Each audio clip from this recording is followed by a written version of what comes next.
मृत्यु दंड देते गए।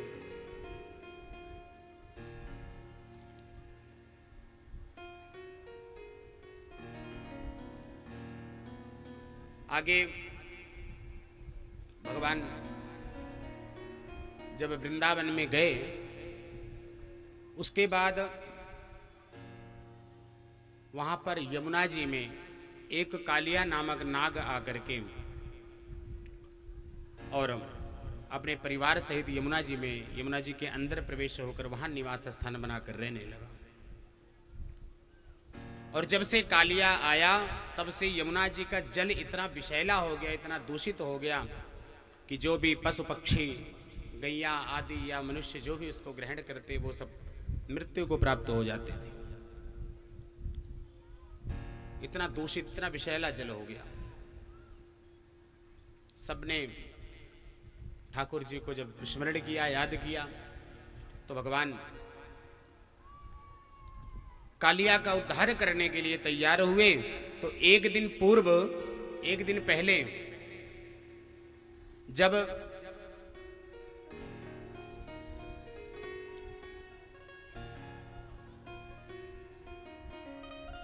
अगले दिन कालिया को मारना था भगवान को, तो एक दिन पहले जब गैया चराने वालों के साथ गए तो उस दिन ठाकुर जी बलराम जी से लड़ाई कर ली, भयंकर लड़ाई।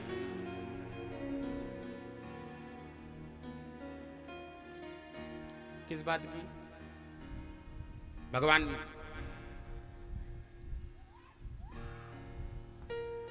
इस बात पे बलराम जी को बोले, जब गैया चरा करके दोनों भाई वापिस आए, सायंकाल का समय था, मैया से बोले, मैया देख, मैं जब गैया लेकर के जाता हूं ग्वालों के साथ गौचारण करने जब जाता हूं, अगर मैं कोई 2 मिनट के लिए कोई खेल खेलने लग गया तो भैया चिल्लाना शुरू कर देते, आज के बाद मुझे इनके साथ नहीं जाना। बलराम जी बड़े गुस्से में बोले, मैं खुद नहीं जाऊंगा तेरे साथ। दोनों भाई लड़ाई किए। अच्छा, लड़ाई का कारण क्या था? क्योंकि अगले दिन भगवान कालिया को मारते नाग। अब बलराम जी कौन है? वो भी शेषावतारी हैं, शेष नाग। भगवान अगले दिन बलराम जी के, हाँ परिवार ही समझिए, उन्हीं की बिरादरी का, उन्हीं की बिरादरी वाले को मारने वाले थे। भगवान सोचे कहीं ऐसा हो अगर भैया भी वहां खड़े रहे और मैं कालिया को मारूं, और हो सकता है इनकी बिरादरी की बात है, हो सकता है थोड़ा बहुत नाराज हो जाए, तो इसलिए एक दिन पहले ही ठाकुर जी उनसे लड़ाई की। अगले दिन ग्वालों के साथ भगवान गैया चराने गए। जब गए यमुना जी के तट पर गौचारण करने लगे, तो आपस में चर्चा होने लगी कि जब से यमुना जी का जल, देखो अपने अपने गैया को थोड़ा दूर रखना, कोई जल की तरफ ना जाए, नहीं तो जो पिएगा वो उसी अवस्था को प्राप्त हो जाएगा। इसलिए कोई यमुना जी के समीप ना जाए। ठाकुर जी ने कि क्यों? बोले इसमें वो कालिया नाग रहता है ना, जल विषैला है, जो पीता है मर जाता है। अच्छा, भगवान आज ग्वालों को लेकर के बोले चलो हम यहीं बिल्कुल किनारे ही गेंद खेलेंगे। अब भगवान ग्वालों के साथ खेल खेलने लगे। खेलते खेलते ठाकुर जी जानबूझ के एक टूल ऐसी मारे कि वो जाकर के गेंद सीधा तह में चली गई, यमुना जी के मध्य। अब जब यमुना जी में जाकर के गेंद गिरी,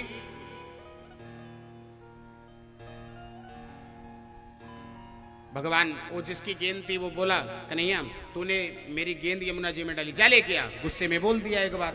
ठाकुर जी ने कहा ठीक है, अभी लेकर के आया। भगवान दौड़े दौड़े जाने लगे यमुना जी में। थोड़ी देर बाद उस ग्वाले को याद आया, कन्हैया रुक जा रुक जा, हमसे गलती हो गई कहने में, उसमें कालिया नाग रहता है, मत जा। कन्हैया ने कहा नहीं, अब तो मैं तुम्हारी गेंद लेके आऊंगा। भगवान यमुना जी में कूदने के लिए चले। ग्वाले सब दौड़े दौड़े अपने अपने घर गए। सबने बताई, यशोदा मैया, नंद बाबा, सारे ब्रजवासी गोपियां सहित जब तक वो यमुना तट पर एकत्रित होते तब तक भगवान यमुना जी में छलांग लगा। जब ठाकुर जी ने छलांग लगाई यमुना जी में, जैसे ही यमुना जी में भगवान प्रवेश हुए, इधर ब्रजवासी बड़े करुण भाव से विलाप करने लगे, बड़े तीव्र से रोने लगे। ब्रजवासियों को लगा अब कन्हैया हमारा गया। अब उसमें कालिया नाग रहता है, वो भी फैमिली।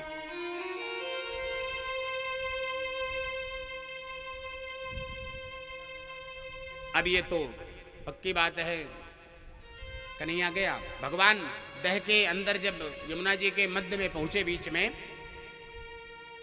भगवान ने देखा वो कालिया गेंद लेके बैठा था। अभी गेंद को जल में डालो तो क्या डूबता है? नहीं डूबता, वो तैरता है। लेकिन उस दिन वो गेंद डूब गया, क्योंकि भगवान द्वारा भेजा गया था। कालिये ने ग्रहण कर लिया, उसको खींच लिया अपनी तरफ। भगवान ने जब गेंद मांगा तो फुफकार मारने लगा। एक दो बार मांगा, जब नहीं दिया तो भगवान एक तरफ एक हाथ से उसके फन को पकड़े, एक से पूंछ को उठा उठा के उसे जल में खूब मर्दन किए भगवान। इतना मारे कि उस कालिया के मुख से रक्त की धारा बहने लगी, फन से खून निकलने लगा। और रक्त की धारा जब यमुना जी के जल के ऊपर आई, ब्रजवासियों ने देखा, उन्हें लगा शायद ये कन्हैया का रक्त है। अब तो पक्का है कि मेरा ठाकुर गया। सब रोने लगे, बड़ी चोर अवस्था में रुदन करने लगे। इधर ठाकुर जी ने खूब मर्दन किया, इतना मर्दन किया कालिया का कि जब उसके शरीर से प्राणंत होने वाला था, उससे पूर्व उसकी जो पत्नियां थी, चारों पत्नी हाथ जोड़ करके भगवान के सन्मुख खड़े होकर के, नमस्तुभ्यं भगवते पुरुषाय महात्मने भूतावसाय भूताय परायः परमात्मने नमः कृष्णाय रामाय वसुदेवसुताय च प्रद्युम्नाय रुद्राय सात्वतां पतये नमः। स्तुति करी भगवान की। प्रभु इनसे अपराध हो गया। वयम खला सहोत्पन्न तमसा दीर्घमन्यवः स्वभावो दुष्टजो नाथा लोकानां यदेश सदग्रह। कहते प्रभु, व्यक्ति का जो स्वभाव होता है वो उससे छूटता नहीं, बहुत मुश्किल होता है। शायद आपने सुना हो, एक बार एक महात्मा जी गंगा जी में स्नान किए हरिद्वार में, और उसी जल में गंगा जी में एक बिच्छू डूब रहा है। महात्मा जी ने सोचा इसके प्राण बचा लूं, हाथ से उठाए बाहर रखने लगे तो बिच्छू ने डंक मार दिया। डंक मारा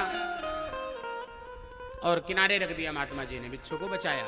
फिर दोबारा वो जल में कूद गई, फिर डूबने लगी। महात्मा जी सोचे फिर दोबारा उठाए उसके प्राणों की रक्षा करने के लिए, फिर डंक मार दिया। ऐसी 2-3 बार हुआ तो शिष्य खड़े थे, शिष्यों ने देखा गुरुजी आप बार बार इसे बचा रही हैं, बार बार आपको डंक मार रही है, तो आप बचा क्यों रहे हैं? गुरुजी ने कहा बेटा, ये इंसान का, ये मनुष्य का, ये जीव का स्वभाव है। जिसका जो कर्म है, हमारा कर्म है उसकी रक्षा करना, हम कर रहे हैं। उसका ये कर्म है, उसका ये स्वभाव है डंक मारना, वो अपना काम कर रही है, हम अपना काम कर रहे हैं। जिस व्यक्ति का जो स्वभाव होता है, आज उसकी पत्नी यही कह रही है कालिया की कि वयम खलाः सहोत्पन्नाः तामसा दीर्घमन्यवाः और स्वभावो दुष्टजो त्यजः। प्रभु इनका स्वभाव है फुफकार मारना। भगवान ने कहा तेरे प्राणों का अंत आज हो जाता, लेकिन तुझे मैं जीवन दान दे रहा हूं एक शर्त पे। क्या? वह शर्त ये है कि तू अभी के अभी अपना पूरा परिवार लेकर के यहां से पलायन कर, यमुना जी का जल सुगंधित और शुद्ध पवित्र कर। तैयार हो गया। आज भगवान गेंद लेकर के जब ऊपर आने लगे तो कालिया ने कहा प्रभु ऐसे नहीं, बढ़िया सुंदर सा फन बना करके उस पर ठाकुर जी को खड़ा किया और भगवान मधुर मधुर बांसुरी बजाते हुए यमुना जी से ऊपर आने लगे। अब जब बांसुरी की आवाज ब्रजवासियों के कान में पड़ी, सबने सोचा तो कन्हैया की बांसुरी,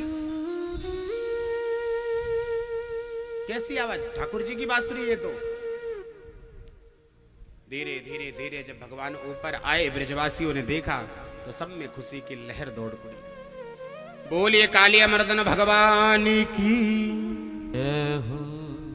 काली दह पर खेलन आयो रे मेरो वारो सो कन्हैया। काली दह पर खेलन आयो रे मेरो वारो सो कन्हैया। काली दह पर खेलन आयो रे मेरो वारो सो कन्हैया। काली दह पर खेलन आयो रे मेरो वारो सो कन्हैया। मेरे वारो सो कन्हैया, मेरो प्यारो सो कन्हैया। मेरो वारो सो कन्हैया, मेरो प्यारो सो कन्हैया। मेरो वारो सो कन्हैया, मेरो प्यारो सो कन्हैया। मेरो वारो सो कन्हैया, मेरो प्यारो सो कन्हैया। काली दह पर खेलन आयो रे मेरो प्यारो सो कन्हैया।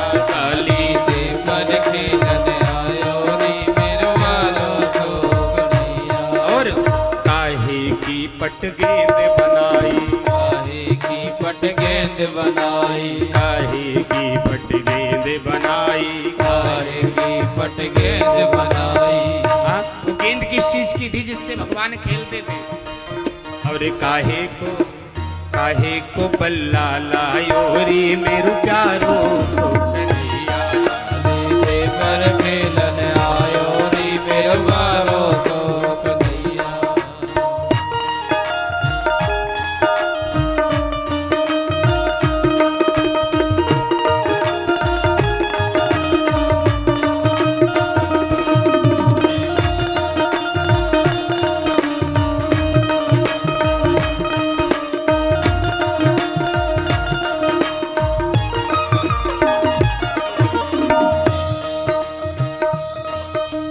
रेशम की पट गेंद बनाई, रेशम की पट गेंद बनाई। रेशम की पट गेंद बनाई। रेशम की पट गेंद बनाई। रेशम की पट गेंद बनाई। रेशम की पट गेंद बनाई। और चंदन को बल्ला लायो रे मेरो प्यारो सो कन्हैया। दह पर खेलन आयो रे मेरो वारो सो कन्हैया। काली दह पर खेलन आयो रे मेरो प्यारो सो कन्हैया। काली दह पर खेलन आयो रे मेरो वारो सो कन्हैया। और मारी टूल गेंद गई दह में, मारी टूल गेंद गई दह में। मारी टूल गेंद गई दह में। मारी टूल गेंद गई दह में। मारी टूल गेंद गई दह में। मारी टूल गेंद गई दह में। भगवान स्वयं वो तो गेंदई, वो तो गेंदई, वो तो गेंदई के संग धायो रे मेरो प्यारो सो कन्हैया। काली दह पर खेलन आयो रे मेरो वारो सो कन्हैया। काली दह पर खेलन आयो रे मेरो वारो सो कन्हैया। काली दह पर खेलन आयो रे मेरो वारो सो कन्हैया। मेरो वारो सो कन्हैया, मेरो प्यारो सो कन्हैया। मेरो वारो सो कन्हैया, मेरो प्यारो सो कन्हैया। मेरो वारो सो कन्हैया, मेरो प्यारो सो कन्हैया। मेरो वारो सो कन्हैया, मेरो प्यारो सो कन्हैया। काली दह पर खेलन आयो रे मेरो प्यारो सो कन्हैया। काली दह पर खेलन आयो रे मेरो प्यारो सो कन्हैया। काली दह पर खेलन आयो रे मेरो प्यारो सो कन्हैया। काली दह पर खेलन आयो रे मेरो प्यारो सो कन्हैया। मेरो वारो सो कन्हैया। मेरो प्यारो सो कन्हैया। मेरो प्यारो सो कन्हैया, सो कन्हैया। बोले कालिया मर्दन भगवान की।